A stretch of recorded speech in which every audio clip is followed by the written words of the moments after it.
5 నిమిషాలు ఒక screening test చేస్తాము, అన్ని చేయడానికి సిద్ధంగా ఉన్నాం. కానీ స్కూల్ ఎలా జరగాల?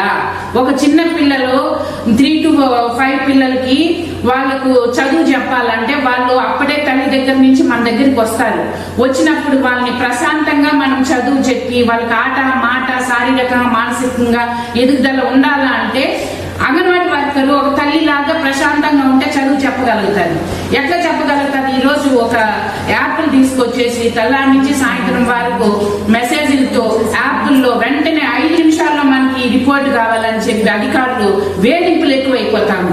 వెంటనే చేసేయాలంటున్నారు. ఊరికే వృతాభక్తిగా ఒక్కరోజు ట్రైనింగ్ ఇచ్చేసి ఆ యాప్లో ఎలా చేయాలని ఓపెన్ చేసి కూడా చూపించకుండా వర్కర్ దగ్గర ఈరోజు PMMEY నవచేతన యాప్లు చేయిస్తా ఉన్నారు.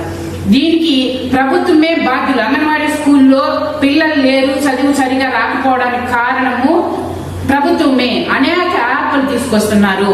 మాకు పిల్లలకు చదువు చెప్పే విధంగా ప్రశాంతంగా ఉండాలంటే ఉన్న యాప్లు మాత్రమే చాలు, అదనపు యాప్లు మాకు అవసరం లేదనేది మేము తెలియజేస్తున్నాం. ప్రజలు కూడా